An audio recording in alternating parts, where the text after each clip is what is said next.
আগামী 28 অক্টোবর রোজ মঙ্গলবার শ্রীপুরের বোরা মসজিদের পবিত্র ঈদে মিলাদুন্নবী শুরু মিলাদুন্নবীর উপলক্ষে ফ্রি চক্ষু সেবা চিকিৎসা আয়োজন করি। এর বিষয়ে নিয়ে বিস্তারিত আলোচনা করিব শ্রীপুর বোরা মসজিদের মতল্লি জনাব মোহাম্মদ নুর নবী চৌধুরী। আপনার মাধ্যমে সবাইকে আমার অন্তর থেকে ধন্যবাদ এবং সালাম জানাচ্ছি। আসসালামু আলাইকুম।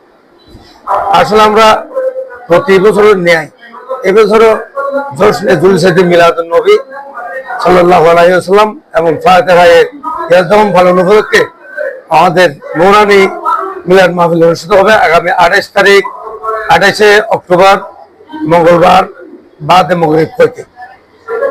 এতে মাহফিলে প্রধান ওয়াইজিন থাকবেন খ্যাতিমান আন্তর্জাতিক ইসলামী চিন্তাবিদ, বাংলাদেশ আহলে সুন্নাত ওয়াল জামাত কেন্দ্রীয় কমিটির সাংগঠনিক সচিব জনাব আল্লামা পীর মুফতি গিয়াসউদ্দিন তাহেরি সাহেব সহ অন্যান্য উলামায়ে কেরামগণ।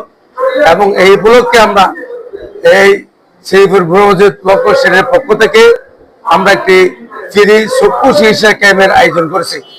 ওই দিন সকাল 10টা থেকে অর্থাৎ 28 তারিখ মঙ্গলবার সকাল 10টা থেকে দুপুর 2টা পর্যন্ত আমরা চক্ষু চিকিৎসার ব্যবস্থা করেছি। একটি ক্যাম্পের ব্যবস্থা করেছি। ওইখানে আপনারা যারা এখানে চিকিৎসা নেওয়ার জন্য আসবেন তাদেরকে সুন্দর সুচারুভাবে সুবন্দোবস্তের মাধ্যমে আমরা আয়োজন করেছি। আপনারা সবাই এখানে আসবেন এবং ফ্রি চক্ষু চিকিৎসা আপনারা গ্রহণ করবেন।